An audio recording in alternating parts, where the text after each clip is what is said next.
Good morning 8th class. Today we are going to start chapter number 2 of your 8th class.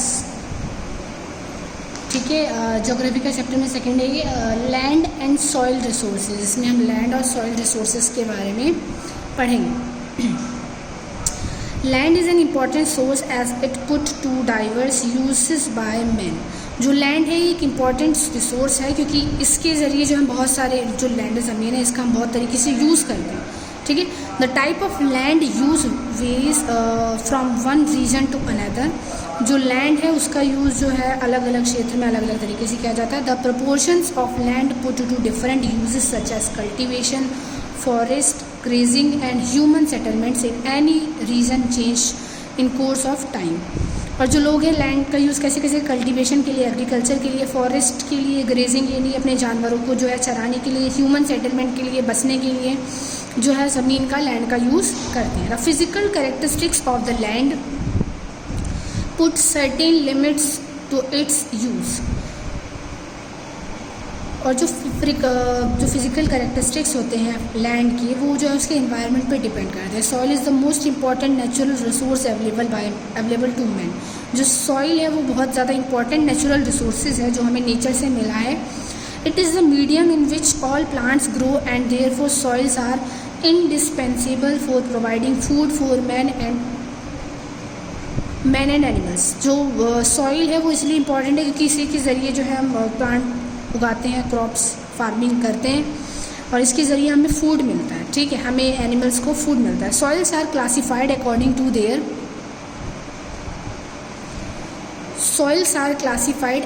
To their colour and texture. जो soil है उसको classify किया जाता है उनके colour और टेक्सचर के आधार पर, बेस पर. ठीक है, soil erosion has made millions of hectares of land unproductive in several areas of the world.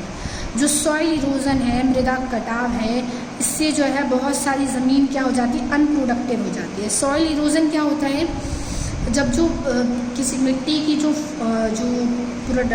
उगाने के लिए जो ज़रूरी तत्व होता है उसके अंदर से ख़त्म हो जाते हैं, मिनरल्स और न्यूट्रिएंट्स, जिसके थ्रू वो प्लांट्स ग्रो करने में हेल्पफुल होता है, तो उसको सॉइल इरोजन कहते हैं, मृदा कटाव. ठीक है, और जो सॉइल इरोजन है इस वजह से बहुत सारी लैंड जो है वो क्या होती जा रही है, ख़राब होते जा रहे हैं, अनप्रोडक्टिव होते जा रहे हैं क्योंकि जो है उसमें कुछ भी उगाया नहीं जा सकता. It is vital that great care is taken to conserve, protect and renew and maintain soil fertility.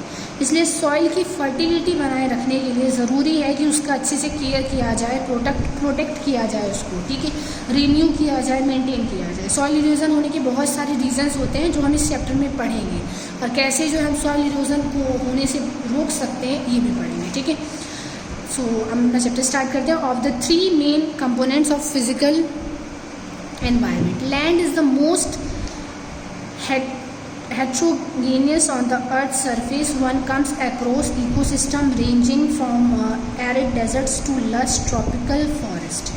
जो 3 मेन कंपोनेंट होते हैं फिजिकल एनवायरनमेंट के.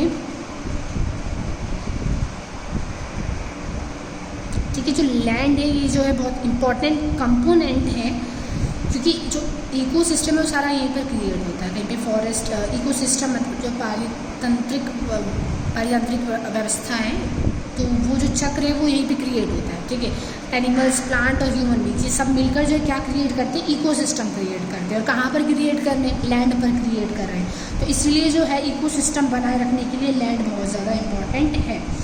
Land is used for the construction of roads, buildings, railway. जो land है इसका use किया जाता है क्या क्या बनाने के लिए, रोड्स बनाने के लिए, बिल्डिंग बनाने के लिए, रेलवेज बनाने के लिए, इसके अलावा और भी चीज़ों के लिए. It is also use to cultivation, खेती करने के लिए, द ग्रेजिंग ऑफ एनिमल्स, जानवरों को चराने के लिए, माइनिंग इंडस्ट्रीज. माइनिंग करना मतलब खनन करना. आपने सुना होगा कि जो बहुत टाइम पहले की जो प्लांट वेस्ट होता है या एनिमल की जो डेड बॉडीज़ होती है जब वो ज़मीन के नीचे लगती जाती है और बहुत मिलियन ईयर्स बाद जब उसको खोद के निकाला जाता है तो वो जो है उसमें चेंज हो जाते हैं, फ्यूल्स में, पेट्रोलियम में, कोल में. तो उसके लिए जो है माइनिंग किया जाता है. माइनिंग इंडस्ट्रीज़ का मतलब ये है कि ज़मीन के अंदर जो संपदा या ईंधन है उसको खोद कर निकालना. ठीक है, the type of land use various from one region to another. जो लैंड है उसके भी अलग अलग टाइप्स हैं. जो लैंड है वो उस पर डिपेंड करता है कि वहाँ का वातावरण कैसा है, ठीक है, वहाँ का जो रीजनल एरिया है वहाँ का एनवायरनमेंट कैसा है, वहाँ का टेम्परेचर कैसा रहता है, मौसम कैसा रहता है, ठीक है। The total land area of the world is The total land area of the world is 1,31,28,841 hectares. तो इंडिया देखो कितना जो वर्ल्ड है उसका लैंड का एरिया कितना ज़्यादा है। Out of the total land use the crop land is, जो हम क्रॉपिंग के लिए जो लैंड हम यूज़ करते हैं वो कितना है, 14,77,877 hectares. The other land covers an area of, इसके अलावा और भी बहुत सारे कामों के लिए जो एरिया कवर होता है 40,95,317 hectares. And wild area is, और वाइल्ड एरिया कितना है 34,86,907 hectares. Land covers only about 30% of the total area of the earth surface. Earth का जो है 30% एरिया पे ही लैंड है, इसके अलावा and all parts of it are not habitable. इसके अलावा और जो पार्ट है वो हैबिटेबल नहीं है, मतलब वहाँ पे जो है बसा नहीं जा सकता। The proportions of land put to different major uses such as cultivation, forest, grazing and human settlements in any region change in course of time। जो लैंड है उसका यूज़ बहुत अलग अलग चीज़ों के लिए होता है। इस चीज़ को मैंने अभी पहले बताया आपको, खेती के लिए, फॉरेस्ट के लिए, ग्रेजिंग के लिए, ह्यूमन सेटलमेंट के लिए, ह्यूमन मतलब मानव बसाव के लिए, ठीक है। फॉर एग्जांपल फॉरेस्ट में भी क्लियर्ड फॉर कल्टीवेशन और फॉर ग्रेजिंग। अब लेकिन जो है लोग क्या करते हैं, फॉरेस्ट को काटना शुरू कर देते हैं अपने खेती के लिए या फिर जानवरों को चराने के लिए। The physical characteristics of the land put certain limits to its use. For example steeply sloping land is not suitable for cultivation. अब जो कुछ लैंड्स होते हैं ना उसकी फिजिकल कैरेक्टरिस्टिक पर डिपेंड करता है कि वहाँ पे क्या किया जा सकता है। Steeply sloping land is not suitable for cultivation. जो ऐसे स्टीपली स्लोपिंग एंड ढलान वाले जो लैंड्स होते हैं उनका यूज़ कल्टीवेशन के लिए, खेती के लिए नहीं किया जा सकता। द कंस्ट्रक्शन ऑफ बिल्डिंग के लिए नहीं किया जा सकता। The slope of the land is also an important factor in deciding the land use of an area. तो इसीलिए जब वहाँ का जो किसी भी ज़मीन का जो फिजिकल कैरेक्टरिस्टिक है वो इस पर डिपेंड करता है कि उस लैंड पे क्या किया जा सकता है, ठीक है। The construction of roads and railways lines also related to the topography. जो रोड है, रेलवे है, इसका कंस्ट्रक्शन भी जो है किस पर डिपेंड करता है, टोपोग्राफी ऑफ अ रीजन, किसी भी क्षेत्र की टोपोग्राफी पे डिपेंड करता है।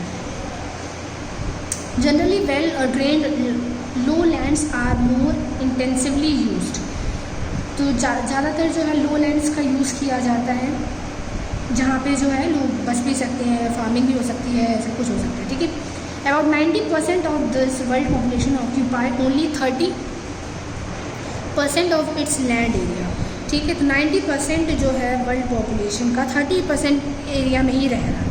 The rest of the land is very thinly populated because of a number of factors. और उसके अलावा जो बाकी का जो पार्ट है 30 के अलावा 70% जो लैंड है वहाँ पे जो पॉपुलेशन है वो बहुत ज़्यादा कम है। और वो पॉपुलेशन कम होने के रीज़न क्या है वो आपके नेक्स्ट पेज में। Steep mountain areas, low lying areas, rugged topography, desert areas, thick forest. तो जो ऐसे एरिया जहाँ पे माउंटेन है, पहाड़ है, वहाँ पे बहुत कम लोग रहते हैं क्योंकि वहाँ का पहाड़ होने की वजह से जो है ऊंचाई पर टेम्परेचर क्या होता है, बहुत कम हो जाता है, तो ठंड बहुत ज़्यादा होती है। दूसरा ऑक्सीजन भी जो है अपने अच्छे से सप्लाई नहीं हो पाता। Low lying areas, rug topography areas, desert areas, thick forest, जंगल, रेगिस्तानी एरिया। तो इन सारे एरियो में टेम्परेचर जो है वो जो है ह्यूमन बॉडी इतनी अच्छे से अडॉप्ट नहीं कर पाता, इस वजह से वहाँ की पॉपुलेशन क्या है, बहुत ज़्यादा कम है। Plains and river valleys are most suitable for habitation. जो ज़्यादातर एरिया जहाँ पे ज़्यादा पॉपुलेशन रहती है वो कौन सा एरिया है, प्लेन और रिवर वैलीज। ऐसा एरिया जो समतल है और दूसरा जहाँ पे जो है नदियाँ बहुत बहती हैं, तो वहाँ पे ज़्यादा जो है हैबिटेशन भी होता है। क्यों? As we know that first civilization habitated near rivers. आपने पहले भी हिस्ट्री में पढ़ा होगा कि जो ज़्यादातर जो सभ्यताएं थी, सिविलाइजेशंस थी, वो नदियों के किनारे बसती थी। और बसने का रीज़न क्या था कि जो रिवर्स होती हैं उनसे हमें बहुत सारी चीज़ें मिलती है। और वहाँ की जो सॉइल भी होती है वो कैसी होती है, बहुत फर्टाइल होती है। वो सॉइल जो रिवर के पास की होती है बहुत ज़्यादा फर्टाइल होती है और वहाँ पे क्रॉप्स यानी जो फसल है वो अच्छे से उगाई जा सकती है, ठीक है। इसीलिए जो है, जो पहले की सिविलाइजेशन थी, वो पानी की दिक्कत या पानी की कमी उन्हें ना हो, वो फसल उगा सके, इसलिए वो रिवर के किनारे पे बसना पसंद करते थे। और यही रीज़न आज भी है जो लोग, जो ज़्यादा पॉपुलेशन जो है वो प्लेन्स और रिवर वैलीज़ में रहता है, क्योंकि यहाँ का टेम्परेचर भी अच्छा होता है और सारी सिचुएशन जो है सेटलमेंट के फेवर में होती हैं। ठीक है, नेक्स्ट क्या है, even today areas near rivers are densely populated areas all over the world. तो जो अभी भी जो है ज़्यादा जो हाईली पॉपुलेटेड एरिया होता है वो कहाँ पर होता है, वहाँ पर जहाँ पे रिवर्स ज़्यादा हैं। ठीक है, इंडिया में भी जो है जहाँ वो एरिया जहाँ से गंगा रिवर या सिंधु रिवर जा रही है, वहाँ पे जो लोग हैं या वहाँ की जो पॉपुलेशन है वो बहुत ज़्यादा है। ठीक है, other physical factors to be considered are as follows: the presence और absence of soil cover, the nature of rocks और mineral present, the drainage of the land, availability of water. तो जो लोग हैं वो बसने से पहले किसी भी जगह पे ये सारी चीज़ें देखते हैं कि वहाँ का सॉइल कैसी है, मिट्टी कैसी है, वहाँ पे पानी जो है वो अवेलेबल है या नहीं है, ड्रेनेज ऑफ द लैंड, जो ड्रेनेज सिस्टम है वो ठीक है या नहीं है, lands which are not well drained can not be use unless they are provided with drainage facilities to remove stagnant water. जहाँ पे ड्रेनेज सिस्टम अच्छा नहीं होता तो वाटर क्या हो जाता है, वहाँ पे रुक जाता है। तो ऐसे प्लेस पे जो है रुके हुए पानी से बहुत सारी बीमारियाँ भी हो सकती हैं। तो लोग ऐसी प्लेसेस पे रहना ज़्यादा पसंद करते हैं जहाँ पे ये सारी जो फैसिलिटीज़ हैं वो लोगों को मिल सके, अच्छा ड्रेनेज सिस्टम हो, वाटर जो है उपलब्ध हो, सॉइल भी ऐसी हो जहाँ पे फसल अच्छे से उग सके, ताकि जो है उन्हें फ्रेश वेजिटेबल्स वगैरह मिल सके। ठीक है, अब हम आगे पढ़ते हैं। Do you think marshes and swamps are suitable for habitation? Perhaps no, because one cannot live in stagnant water. आपको पता है होगा कि जो स्टेगनेंट वाटर होता है उसमें जो है बहुत सारी बीमारियों की जड़ या कारण होती है वो, तो इस वजह से जो है ऐसे एरियाज पे लोग रहना पसंद नहीं करते। ठीक है, इसके आगे से लैंड का जो यूज़ है वो हम और आगे पढ़ेंगे। ठीक है, आपको मैंने जितना पढ़ाया वो आप लोग दोबारा रीड कर लेंगे।